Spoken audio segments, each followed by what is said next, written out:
ሰይፉ ሰማ ኢቢኤስ ላይ ከሚተላለፉ ፕሮግራሞች ውስጥ አንዱን ጥቀሽ።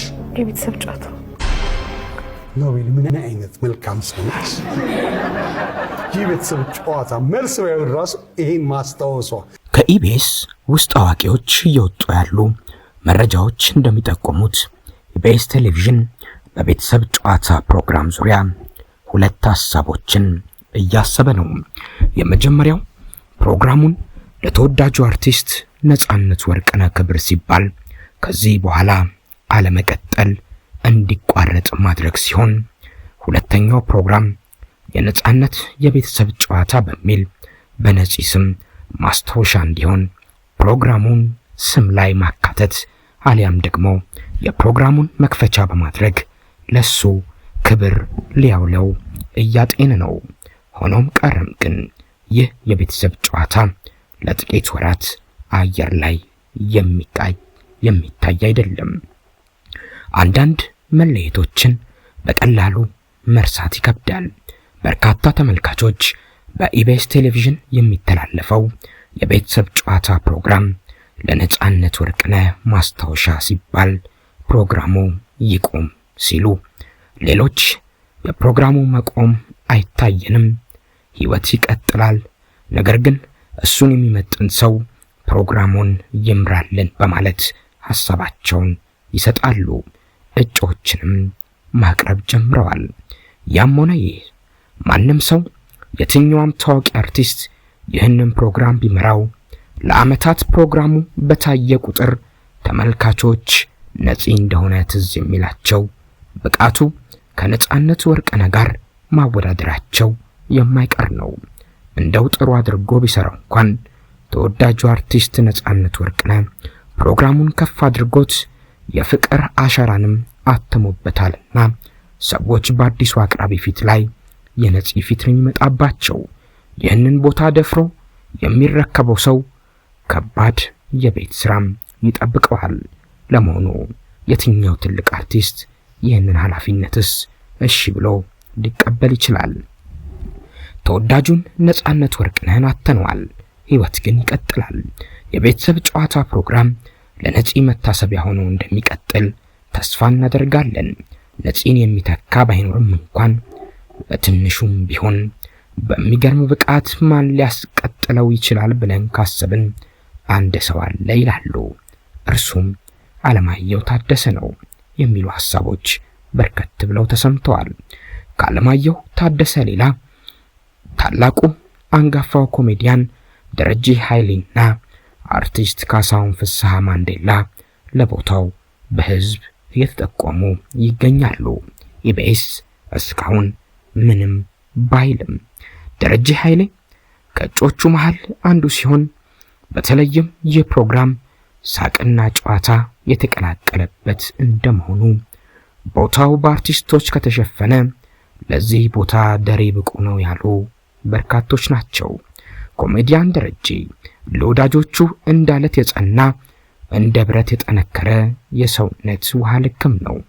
ደረጀና ሀብቴ ለ35 ዓመታት የታመነ የወዳጅነት ልክን አሳይቷል። ቴዎድሮስ ተክለአረጋይ ስለ ደረጀ ቃል በቃል እንዲህ ሲል ይመሰክራል። መልካምነታቸውን ወይም የሙያ አድናቆቴን ሳልመሰክርላቸው በመልጡኝ ጥቂት ሰዎች እቆጫለሁ። ምንም እንደማይጠቅማቸውና ለሰማይ ቤታቸው ስንቅ እንደማይሆናቸው አውቃለሁ። የራስን ውስጣዊ እውነት መመስከር ግን የህሊና እርካታ አለው። እናም ለራሴ ደስታ ስል ከንፍገት ለመዳን ነው፣ ለራሴ ነው። እሱም ማንም ለሰው ብሎ መልካምን አያደርግም ብዬ አምናለሁ። ማድረጉ ለሚፈጥርለት የደስታ ስሜት ያው ለራሱ ነው። ማንም ሰው ለሌላው መልካምን የሚያደርገው። እናም ደረጀን ደጋግሜ መልካምነቱን የመሰከርኩለት ሰው በመሆኑ እርካታው ለኔ ነው። ቢሞት እንዳይቆጨኝ፣ በሞት የሰው ሐቅ ይዤ እንዳልሄድ የደግ ሰው ጥረት አለብን እንዳለው አለልኝ መኳንንት በእርግጥም በዚህ የመልካምነት ጥረት ባለበት ዘመን ስለ መልካም ሰዎች መመስከር ራስን ከአንዱ የህሊና ወቀሳ ማንጻት ነው። ሌላው ይቀጥላል። ይኸው ኮሜዲያን ደረጀ ኃይሌ ደረጀም ደረጀን ሀብቴም ሀብቴን ሆነው ለመጀመሪያ ጊዜ በአካል የተገናኙት በ1979 ዓመተ ምህረት ነው። 1983 ኢህአዴግ አዲስ አበባ ሲገባና አቶ አማረ አረጋዊ የኢትዮጵያ ቴሌቪዥንን መምራት ሲጀምር ሁለቱም ደረጀን ኃይሌና ሀብቴ ምትኩነታቸውን ይዘው መጥተው በስራቸው ደረጀና ሀብቴ የሚለውን የጋራ ስም ብራንድ ፈጠሩ። ከዚህ ጊዜ በኋላ ሁለቱም በዚህ አንድ ስም ተጠሩ። ሰዎች የቱ ደረጀ ማንኛው ሀብቴ እንደሆኑ መለየት እስኪያቅታቸው ድረስ ዛሬም ድረስ ደረጀና ሀብቴ እያሉ የሚጠሩ በርካቶች ናቸው። ኮሜዲያን ሀብቴ ምትኩ በህይወት ከተለየን ዛሬ ድፍን 20ኛ ዓመቱን ደፈነ። ከደረጀ ውጭ ይህንን ቀን ማን እንደሚያስታውሰው አላውቅም። ደረጀና ሀብቴ በአካል ከተለያዩ ዛሬ 20 ዓመት ይሁን እንጂ ሀብቴ በደረጀ አእምሮ ውስጥ ዛሬም ህያው ሆኖ አለ። አንድ ሰዓት ከደረጀ ጋር አብራችሁ ካላችሁ 3/4 ጊዜ ሀብቴ ሳይነሳ አይቀርም። ሲምልም የሀብቴን ቀን ይስጠኝ እያለ ነው። ሀብቴ ከማለፉ በፊት ወልዶ ቢሆንና እናትየው ለመስጠት ፈቃደኛ ብትሆን ያለ ጥርጥር የሀብቴን ልጅ የሚያሳድገው ደረጀ ነበር የሚሆነው። ከዛሬ 20 ዓመት ጀምሮ የሀብቴ እናት እስኪያርፉ ድረስ ደረጀ መዝገብ ላይ ያልሰፈረ ልጃቸው ነበር። ወንድሞቹ ምንም ቢገጥማቸው የሚደወለው ለደረጀ ነው። ሌላው ቀርቶ እርስ በርስ ቢጋጩ እንኳን ሸምጋዩ ደረጀ ነው። የቤቱ ዕቅድ አውጪ ደረጀ ነው። በዓል ሲመጣ እንኳን አደረሳችሁ ብሎ ደዋዩ ደረጀ ነው። ገንዘብ የሚያስፈልግ ከሆነም ደረጀ አለ። ጠርታችሁት አይቀርም ይመጣል ብላችሁ እርግጠኛ ሆናችሁ የምትጠብቁት ሰው የለም። ደረጀ ኃይሌ እንደዚያ ነው ለሀብቴ ምትኩ ቤተሰብ። ላለፉት 19 ዓመታት አንዱንም አይነት ሳይዘል በየዓመቱ ልክ በዛሬው ቀን ሲዘክረው ኖሯል። በማሰብና በፌስቡክ ጥቂት እነሱን ልሆን የምመኛቸው ነገሩ ግን የማልችላቸው ሰዎች አሉ። አንዱ ኮሜዲያን ደረጀ ኃይሌ ነው። ልቤ ሁሌም እንደ ደረጀ መሆን ይፈልጋል። ነገር ግን እግሬን ባለመራመዱ ቁም ነገሩ ጋር ሳልደርስ መንገድ እቀራለሁ።